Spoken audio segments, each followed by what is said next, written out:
pangalan ng ating Panginoong Yesus, ang pag-ibig ng Diyos Ama at ang pakikiisa ng Banal na Espiritu Santo ay sumainyo lahat. Nothing that comes inside that defiles the person, but what comes out, it defiles the person. So sa mga pagkakataon na kung ano yung mga namumutawi sa bibig natin, minsan yun ang nagdadala sa atin ng kapahamakan kung minsan.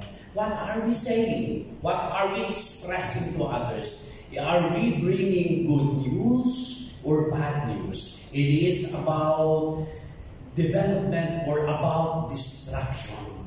Words can either make or break a person. Maaaring makasira sa dala ng isang tao, pero kapag maganda naman ito ay mag-build up sa kanya.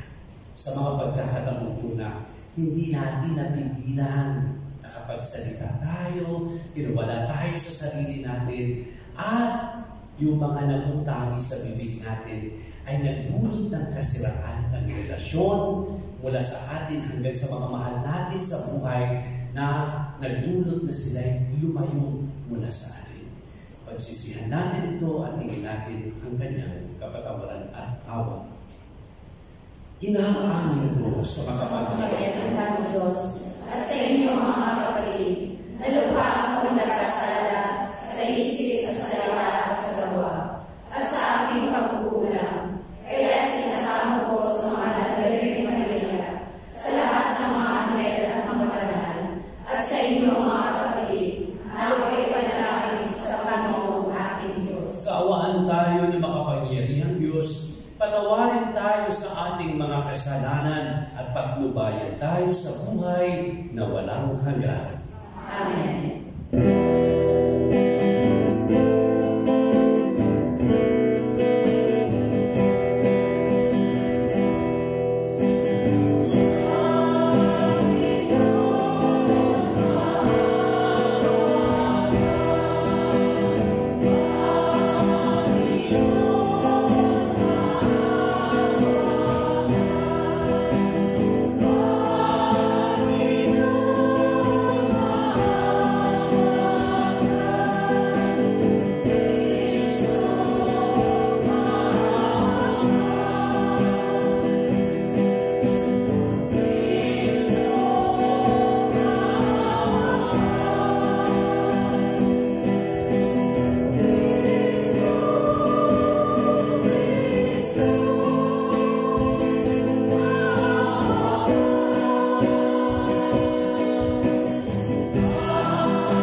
kanang pinakamabuti iyong tinataglay. Gawin mo sa aming kalubay manuot ang pag-ibig ng iyo sa iyong ngalan dakila at bando upang sa pagunlad ng aming pagsunod sa pananampalatayang iyong ipinagkaloob, mapagyaman mo ang kabutihang iyong inihandog sa pamamagitan ni Jesucristo kasama ng Espiritu Santo magpasawalang hanggan. Amen. Siyo po. Nananawagan si Moises sa mga Israelita na maging tapat sa Panginoon at unawain at sundin mabuti ang mga tuntunin mula sa Diyos. Pakinggan po natin ang unang pagbasa. Pagbasa mula sa aklat ng Deuteronomio. Sinabi ni Moises sa mga tao, "Ngayon, mga Israelita, upang mabuhay kayo ng matagal at makarating sa lupain ibinigay sa inyo ng Panginoon, unawain ninyong mabuti at sundin ang tuntuning itinuturo ko sa inyo. Huwag ninyo itong daragdagan ni babawasan. Sundin ninyo ito ng walang labis at walang kulang. Unawain ninyo ito at sundin mabuti.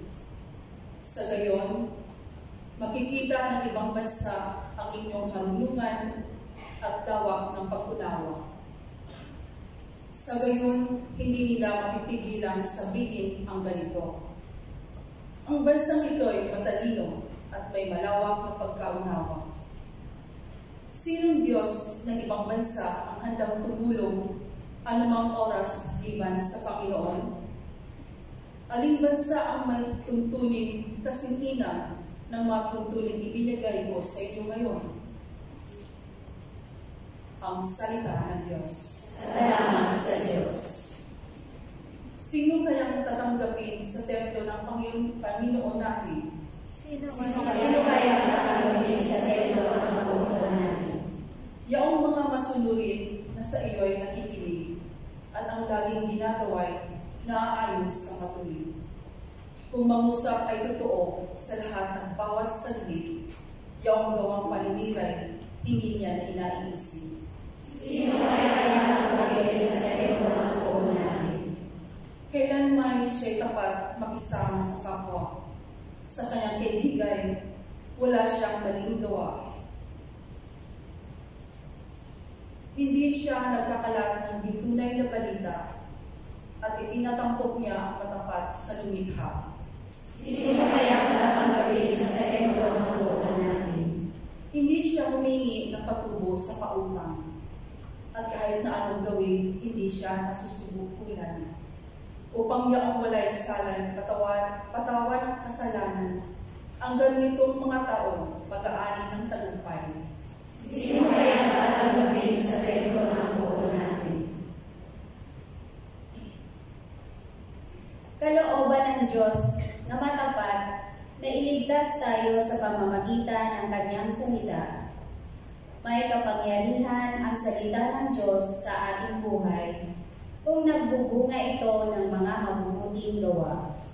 Pakinggan po natin ang ikalawang pagbasa. Pagbasa mula sa sulat ni Apostol Santiago.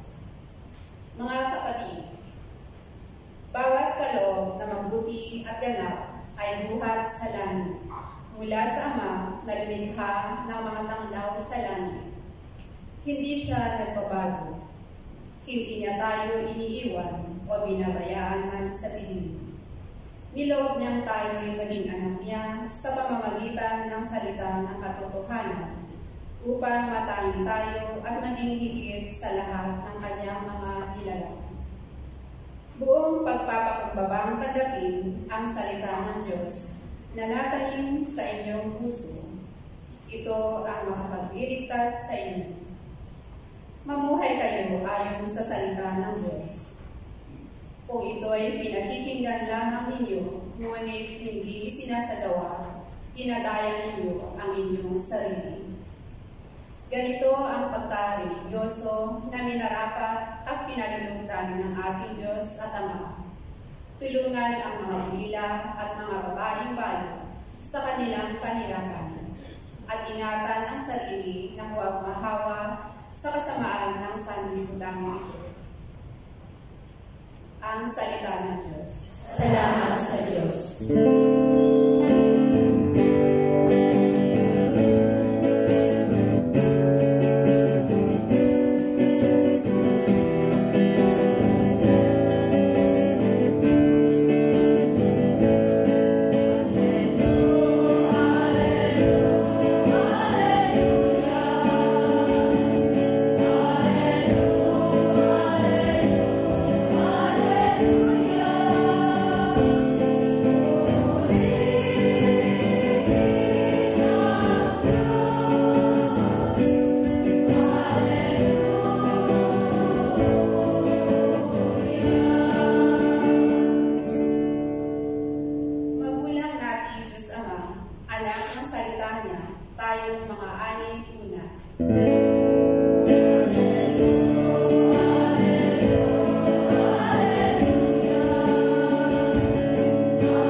Balita ng Panginoon ayon kay San Marcos.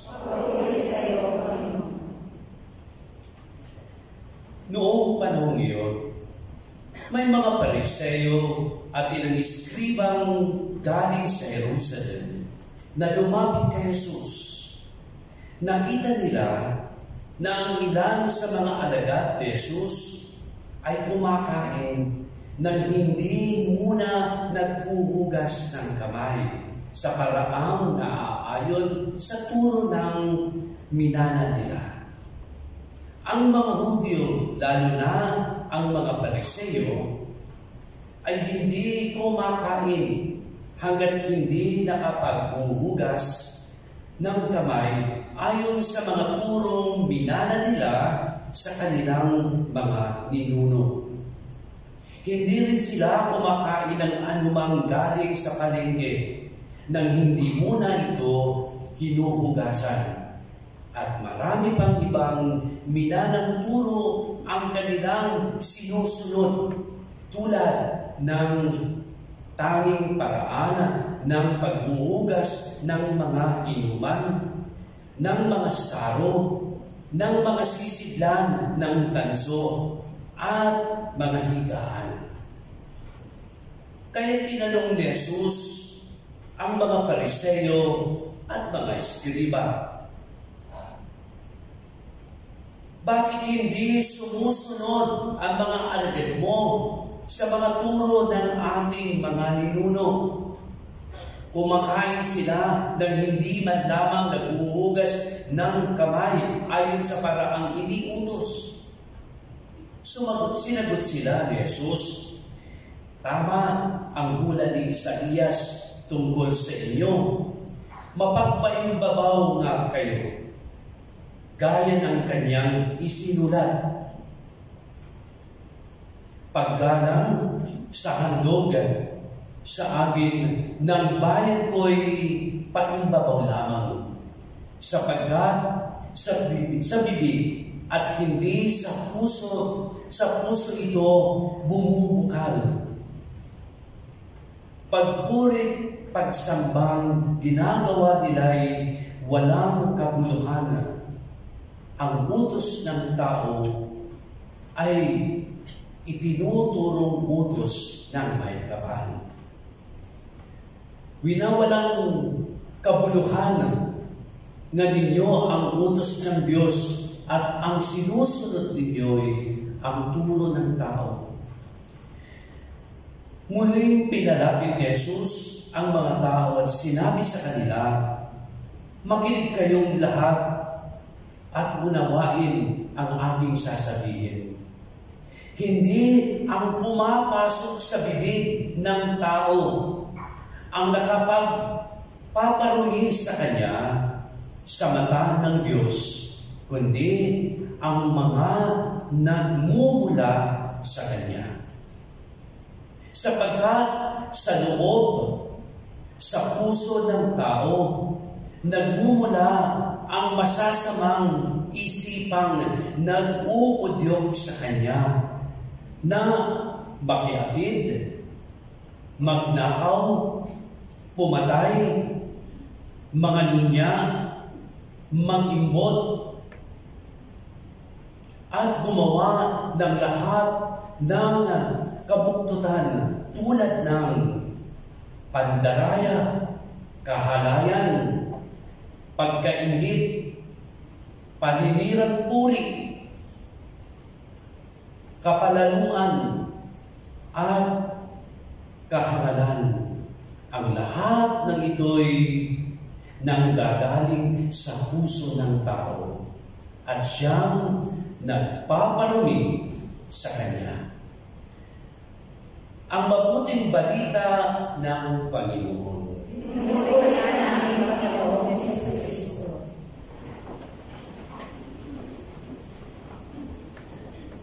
Tila nga, baga ang tao, lalong-lalo na tayo mga Pilipino ay mayaman sa kaugalian.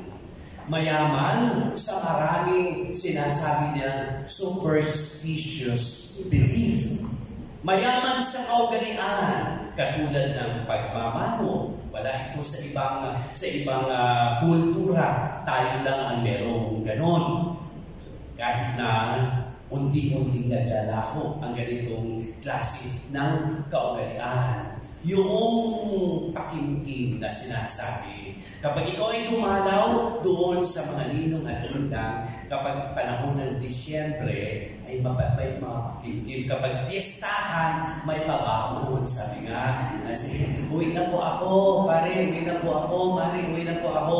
Kapag wala pang mga pabangon niya, mga pa-bring home yan, uulitin yan. Ulit na ako. Hanggang sa maramdaman, ay alam na, nandito na. Okay. Alam ko na yung mga paalam na yan. Walang patubanggang paalam hanggang sa mabasa kung ano ang kahulugan ng pagpapaalam na yun. Meron din tayo na sinasabi mga kaugalian na kung titingnan natin sa henerasyon ngayon, hindi na akma, kumbaga, sa kanila. Kaya mahirap nang ipadala sa kanila sapagkat kumbaga, sa panahon natin ngayon, kasi product tayo ng sinasabi natin, evolving community. Nag-i-evolve, nagbabago. Okay, hindi lang yung mga anyo natin. Pati salita natin nagbabago na rin kung minsan.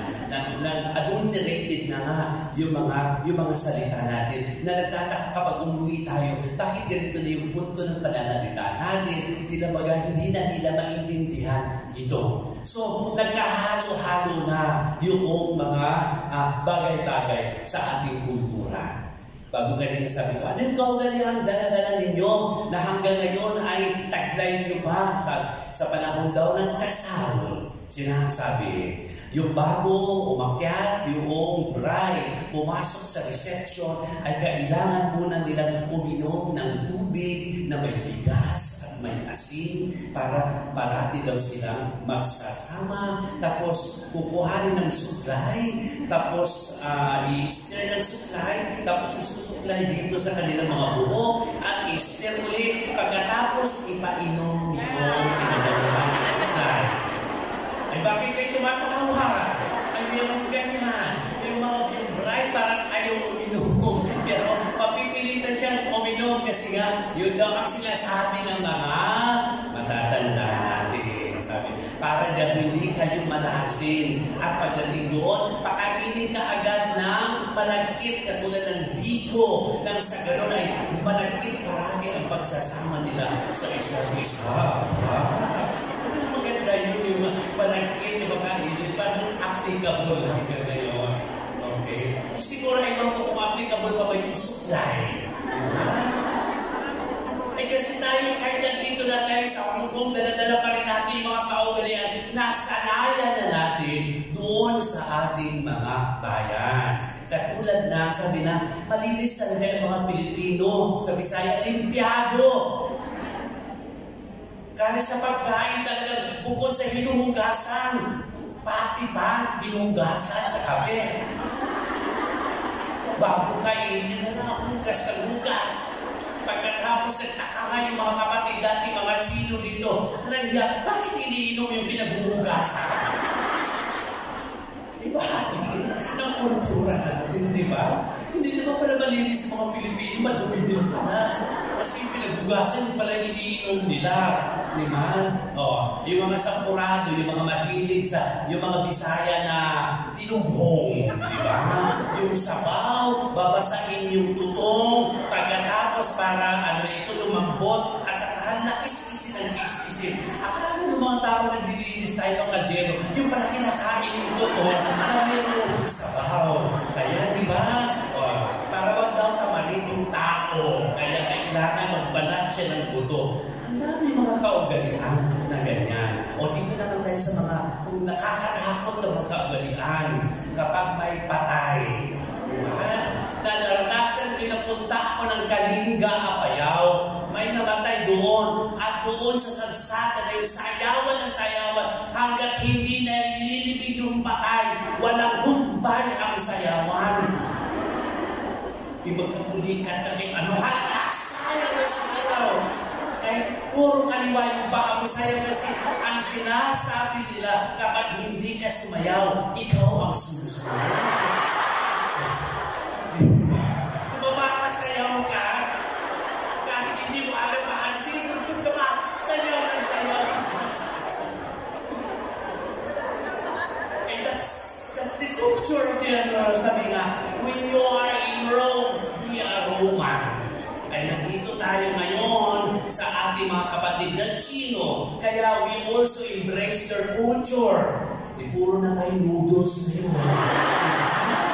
Oo, hanggang ng 3 linggo na yung chopstick, hindi ko pa alam paano gamitin, nagkakaano-ano na marami ng kalyo yung mga gamitin. Pero pinipili natin i-adapt, kumbaga, dagdag sa kultura natin without undermining our culture. Nandun pa rin yung tatak na Pilipino tayo. Nandun pa rin yun. Bagamat nandito tayo, hindi may tanggi. Kahit anong luta tayo ng pag-ano natin. Pagkakaputi, lumalabas yan kapag wala ka nang inimintin. Babalik ulit tayo sa dati nating anyong. Mga kapatid natin, sino gusto magbabad sa araw kasi gusto nila magiging morena at moreno. Tayo naman, alam kung anong pahit ng pahit para pumuti tayo. Hindi na tayo tumigil sa kapapahit. May nag-offer pa sa akin, Father, pati na yung buhok ko, may henna ako dito. Sabi ngayon, may henna ako dito, $100 lang.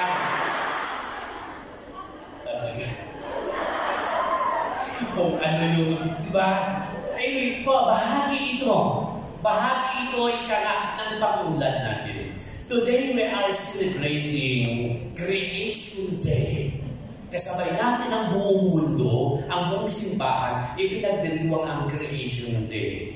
So, this is something that is serious because whether we like it or not, we are part of this beautiful creation that God has given to us. Amen? Amen. Dahil bahagi tayo nito, kasama tayo sa pagpanday.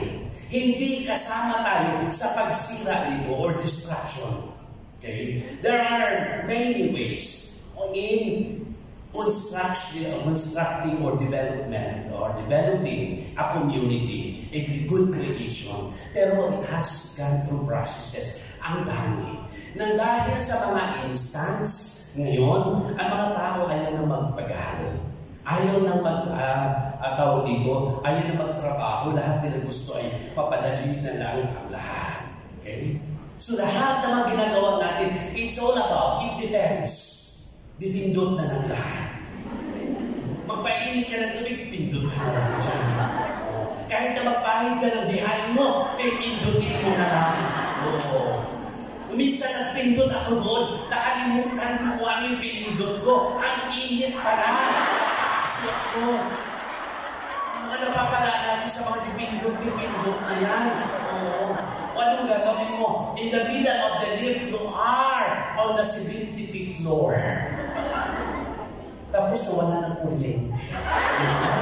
Sa kalagitnaan, nagpapanik ka. Kaya sabi na, ay, mabuti pa, mag-akit na lang tayo kasi para ma-exercise tayo. Hindi tayo dapat nakadepende dyan sa lift na yan. Eh, haba na doon sa 75th floor. Ilakad na. Ay, para mapadali tayo, Father, yung first 25 steps, gawin natin comedy yung pag-uusapan natin. Yung tawanan, kanilang tawanan. Natapos ang 25 steps. 25 floor. 25 floor, may 50 pa. Ang sabi niya, sige, mag-ano naman tayo, pag-usapan naman natin, magkwentuhan tayo ng action para mas mapabilis. Kung yung action kami ng action, pagkila ng barilin niya pinag-usapan, nakarating kami ng 50th floor.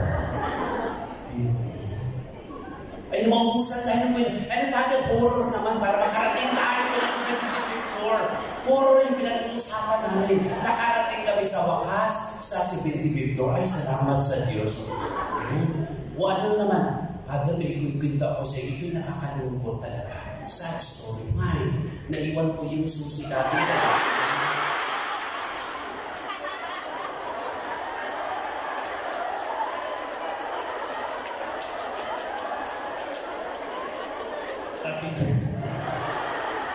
nakarating na kayo roon sa kanya sasabihin na iwan yung susi sa basement.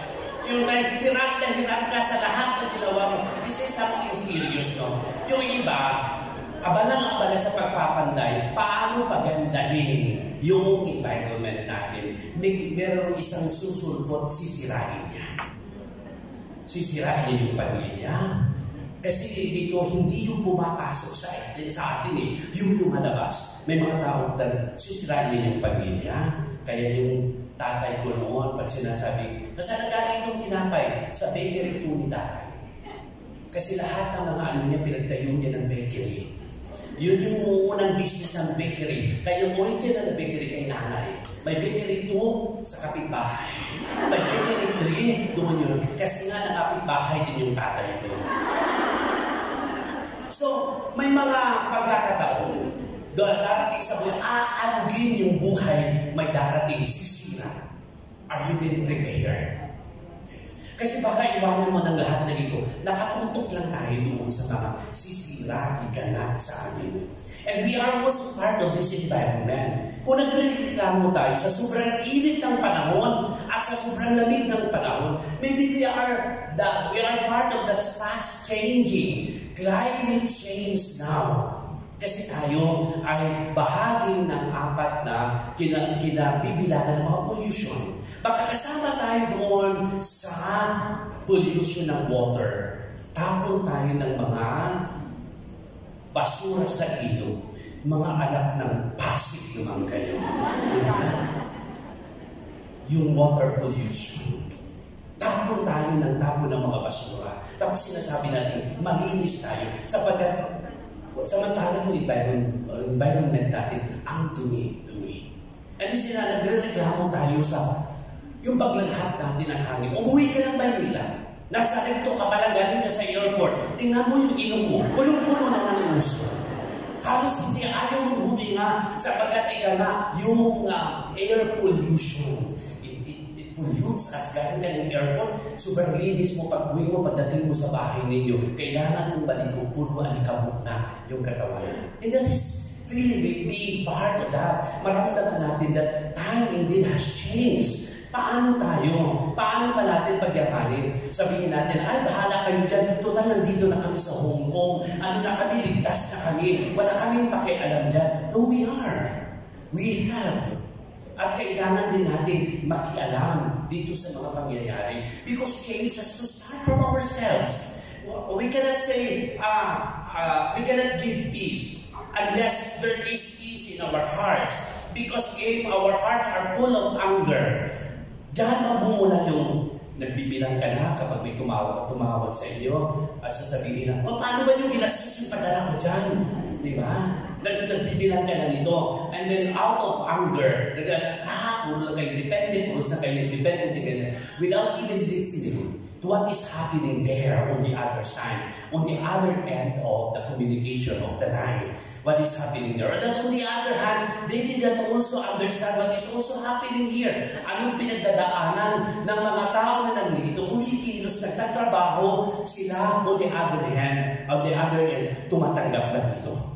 They don't actually understand what is happening here. We are part of that big creation of the world.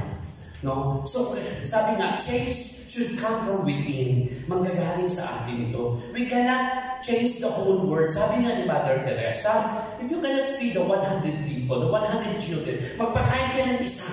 At least doon ba lang sa 100 na gutom, meron kang nabusog na isa, sapat iyon na mabawasan, magiging 99 na lang sila. Diba? This is something that is serious that we have to consider. Now, apart from complaining, what is really happening na sa paligid natin? But at the same time, let us also be aware that baka nga bahagi ako ng mga pangyayari, ng mga kaganapan ito, na kailangan din sabihin na natin na walang pag-asa because everybody is doing their own share. Nagsasabi na, magtatapon na rin ako ng basura kasi lahat ng mga kakilala ko nagtapon na ng basura. What about making a change?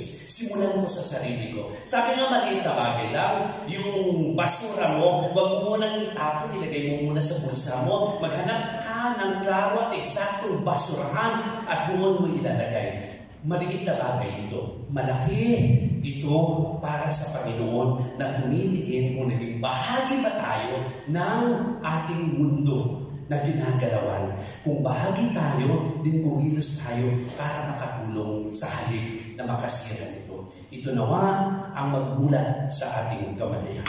Sa ngalan ng Ama at ng Anak at ng Espiritu Santo, magsitayo tayo at ating ipagnuni ang ating pananampalataya sa pamamagitan ng pagsasabing, sumasampalataya ako sa Diyos ang makapangyarihan sa lahat.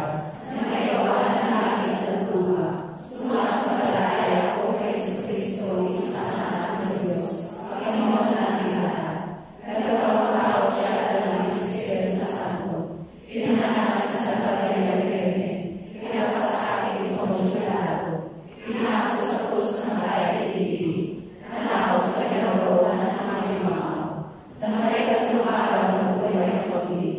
Umakyat sa langit, nalulubog sa kanan ng Diyos ang mga makapangyarihan sa lahat. Doon nagmula ang nakikilikot at umuhong sa mga lugar at ang kanyang ng tao. Sumasampalataya naman ako sa Diyos Espiritu Santo. Sa banal na simbahang Katolika, sa kasamaan ng mga banal, sa kapatawaran ng mga kasalanan, sa pagpabuhay ng muli ng kanyang tao, at sa buhay na walang hanggan. Amen. Kiringin natin sa Ama na padalisahin ang ating mga puso upang maging tapat ang ating pananampalataya at maging katanggap-tanggap sa Kanya ang ating mga pagsamba. Sa bawat panalangin, ang ating itutugon, Ama namin, dinggin mo kami. Ama namin, dinggin mo kami.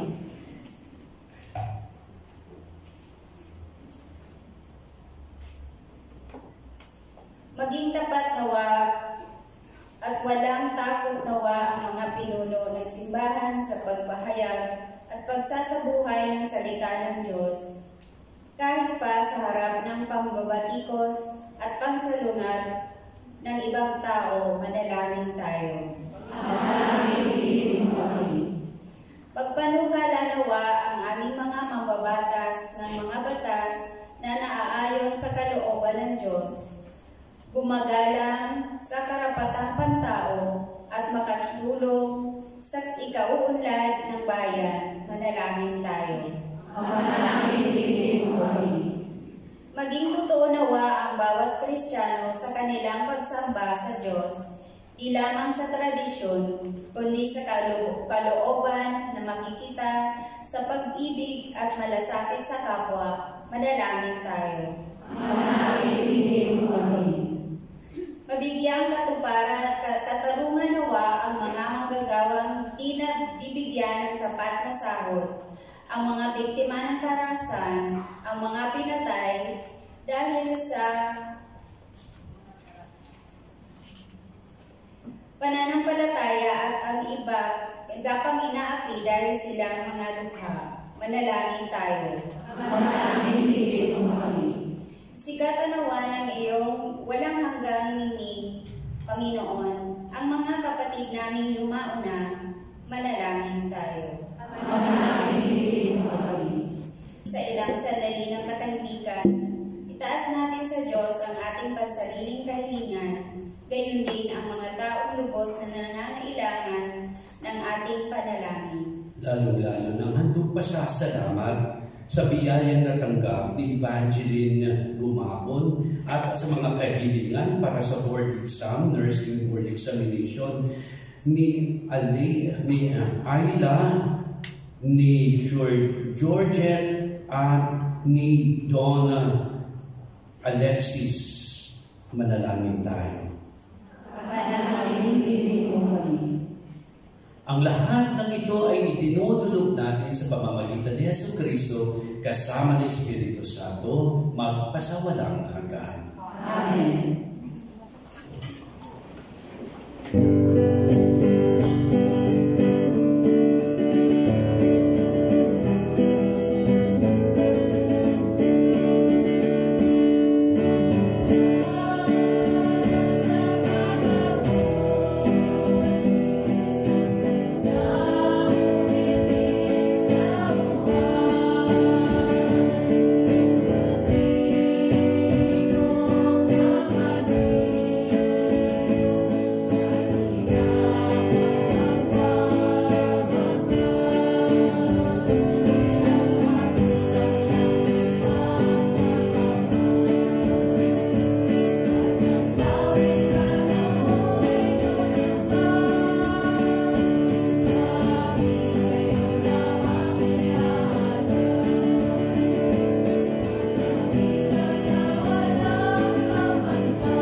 Ay kalugdan ng Diyos na makapangyarihan sa lahat.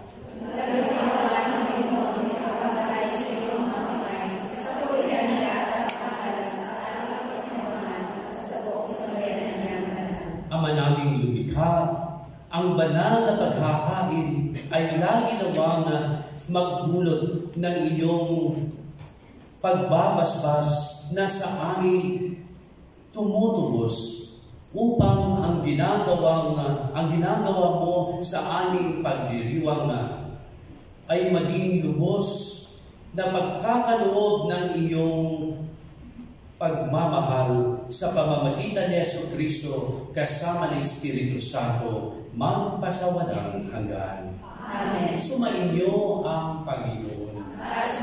Itaas sa Diyos ang inyong puso at iwa. Itinaasan namin sa Panginoon. pasalamatan natin ang Panginoong ating Diyos. Arapat na siya ay pasalamat. Ama namin makapangyarihan, tunay ng marapat na ikaw ay aming pasalamatan sa pamamagitan ni Jesucristo na aming Panginoon. Lubhang nabagabag ang kanyang loob sa pagkakasala ng tao sa sansinugo. Kaya pinabuti niyang siya'y ipanganak ng birhing bukod mong pinagpala sa babaeng lahat. Sa labi ng imbing kamatayan, kami ay inagaw ng namatay mong anak. Sa pagkabuhay niya, kami ay kanyang binuhay upang kaugnayan namin sa iyo ay huwag magwakas. Kaya kaysa ng mga anghel na nagsisiawit ng papuri sa iyo ng walang upay sa kalangitan, kami nagbubunyi sa iyong kadakilaan.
Kaya't sa pamamagitan ng iyong Espiritu, gawin mong banal ang mga paloob na ito. Ang para sa amin ay maging katawan at dugo ng aming Panginoong Jesucristo. Bago niya pinag-iisang pusang loob na maging handog, hinawakan niya ang tinapay. Pinasalamatan kanya, pinaghati-hati niya yun, iniabot sa kanyang mga alagad at sinabi, "Tanggapin ninyong lahat ito at kanin. Ito ang aking katawan na ihahandog para sa inyo."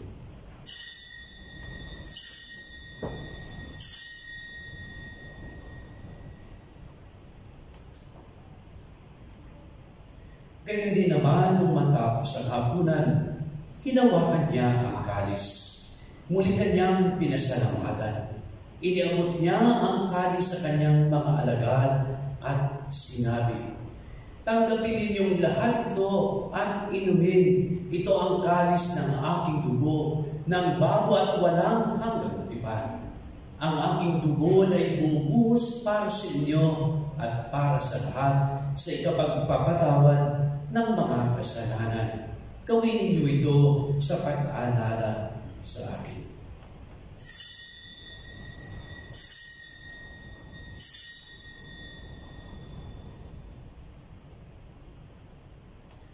Ang misteryo ng pananampalataya.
Kaya tiniaalay namin sa iyo ang tinapay na nagbibigay buhay at ang kalis na nagkakaloob ng kaligtasan. Kami nagpapasalamat dahil kami yung minarapat na tumayo sa harap mo para maglingkod sa iyo. Isinasamo namin kami magsasalo-salo sa katawan at tubo ni Kristo ay mabuklod sa pagkakaisa sa pamamagitan ng Espiritu Santo. Amalingapin mo ang iyong simbahang laganap sa buong daigdig. Puspusin mo kami sa pag-ibig kay San Francisco na aming Papa at ni Cardinal Stephen na aming Obispo at ang Tanang Kaparian. Alalahanin mo rin ang mga kapatid naming nahimlay na may pag-asang sila'y muling mabubuhay, gayon din ang lahat ng mga pumanaw. Kaawaan mo sila at patuloyin sa iyong kaliwanagan. Kaawaan mo at pagindapatin kaming lahat na makasalo sa iyong buhay na walang wakas, kaysa ng mahal na Birheng Maria na Ina ng Diyos, kaysa ng mga apostol at ng lahat ng mga banal na namuhay dito sa daigdig ng kalugod-lugod sa iyo. May pagdiwang nawa namin ang pagpupuri sa ikararangan mo sa pamamagitan ng iyong anak na aming Panginoong Jesucristo. Sa pamamagitan ni Kristo, kasama niya at sa Kanya, ang lahat ng parangal at papuri ay sa iyo, Diyos Amang makapangyarihan, kasama ng Espiritu Santo, magpasawalang hanggan.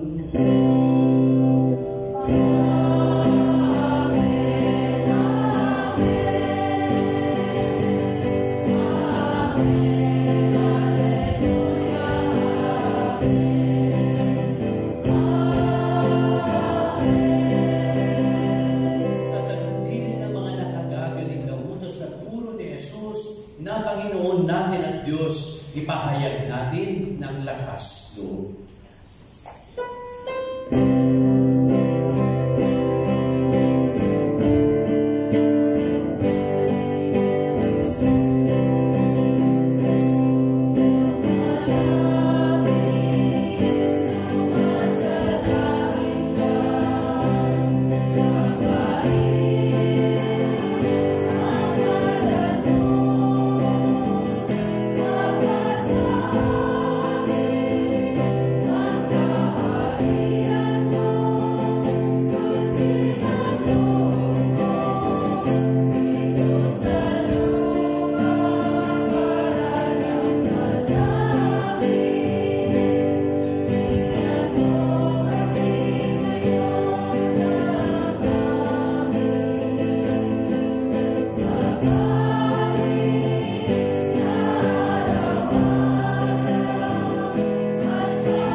pagkalooban ng kapayapaan araw-araw, iligtas sa kasalanan at ilayo sa lahat ng kapahamakan, samantalang aming pinanalabikan ang dakilang araw ng pagpapahayag ng tagapagligtas namin si Jesucristo.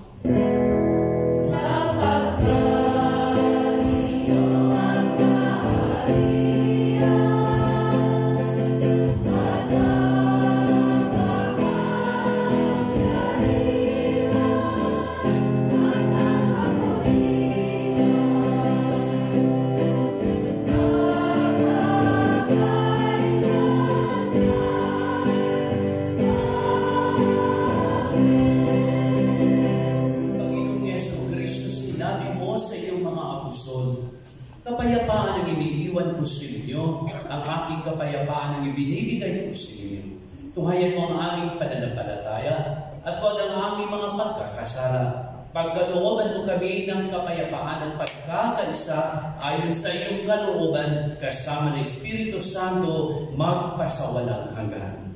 Ang kapayapaang kaloob ng ating Panginoon ay laging sumainyo. Magbigayan po tayo ng kapayapaan sa isa't isa.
Ang Kordero ng Diyos na aalis na mga kasalanan ng sanlibutan, mapalad ang mga inanyayahan sa kanyang bigay.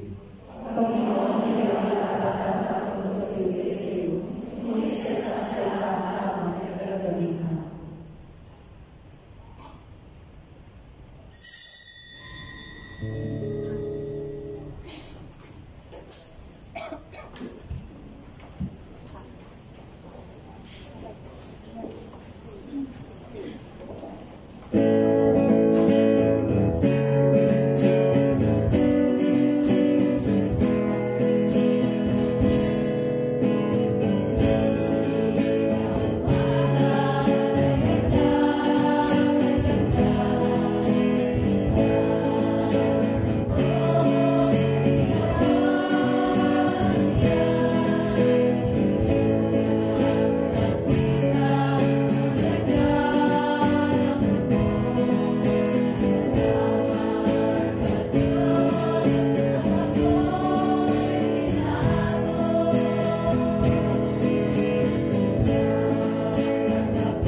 Ama naming mapagmahal, kami nagsasalo-salo sa pagkain mong bigay, ay humihiling ng lakas mong inilalaan upang ang kagandahang loob namin ay madagdagan sa paglilingkod namin sa iyong kadakilaan sa pamamagitan ni Jesucristo kasama ng Espiritu Santo magpasawalang hanggan.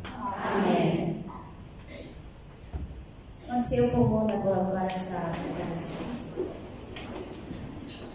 A memorial Mass on Tuesday, September 3 at 8 p.m. will be offered for the departed. You may bring the photos of departed family members and display them in front of the altar. This is a regular memorial Mass held on the first Tuesday of each month. The new English Catechism class for adults will commence on 8th of October.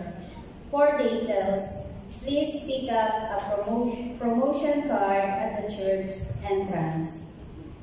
On Sunday, 7th of September 2024, there shall be a adoration of the Blessed Sacrament will be benediction and prayer for the Church of China at 8 p.m. Father Ambrose will also give a talk titled Enter the Dragon at this gathering. All are welcome.